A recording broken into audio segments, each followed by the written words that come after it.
നമ്മളൊരു മനുഷ്യനെ അവരുടെ പീക്ക് ലെവലിലെത്തി കാണുന്ന സമയത്ത് അവരുടെ ഫ്രൂട്ട് മാത്രമേ നമ്മൾ കാണുന്നുള്ളൂ. അവർ കടന്നുപോയ പ്ലാന്റിങ് സീസൺസ്, വാട്ടറിങ്, അതുപോലെ അവർ കടന്നുപോയ സ്ട്രഗിൾസ്, വെയിറ്റിങ്, ഇതൊന്നും നമ്മൾ അറിയുന്നില്ല. സക്സസ് എന്ന് പറയുന്നത് ആക്ച്വലി ഒരു റണ്ണിങ് റേസ് പോലെ ഒരേ സമയത്ത് അവിടെ എത്തിപ്പെടാനുള്ള ഒരു മത്സരമല്ല. സക്സസ് എന്ന് പറയുന്നത് it is more like God. ചില പൂക്കൾ വിരിയാൻ സമയമെടുക്കും, ചില പൂക്കൾ പെട്ടെന്ന് വരും, ചില പൂക്കൾക്ക് ഡിഫറെൻറ്റ് സീസൺസ് വേണ്ടി വരും. ചില പൂക്കൾ സ്പ്രിങ്ങിലാണെങ്കിൽ ചില പൂക്കൾ സമ്മറിലായിരിക്കും, ചില പൂക്കൾ അതുമല്ല ഇനി ഓട്ടമിലായിരിക്കും വിരിയുന്നത്. So just because yours isn't here it doesn't mean it won't. It might need a different season. Also, success isn't visible as we think. Success means the resilience, the patience, the faith, the wisdom. അതൊക്കെ സക്സസിൻ്റെ ഒരു ഭാഗം തന്നെയാണ്.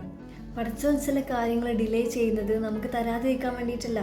അത് നമ്മളെ ആ കാര്യത്തിന് വേണ്ടിയിട്ട് prepare ചെയ്യാണ്. നമ്മൾ ആ കാര്യത്തിന് വേണ്ടിയിട്ട് നമ്മുടെ സോളിന് മാച്ച് ചെയ്യുന്ന രൂപത്തിൽ നമ്മൾ അതിന് വേണ്ടിയിട്ട് പ്രിപ്പയർ ചെയ്യുന്നതാണ്.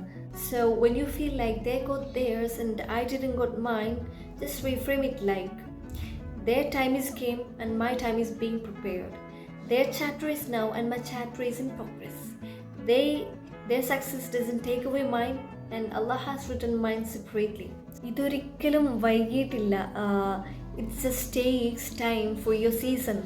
So when it come, നിങ്ങളത് തിരിച്ചറിയും, റിയലൈസ് ചെയ്യും എന്തുകൊണ്ടാണ് അത് ഇത്ര ഡിലേ ആയത് എന്നുള്ളത്. It needed to be beautifully yours. So that's it.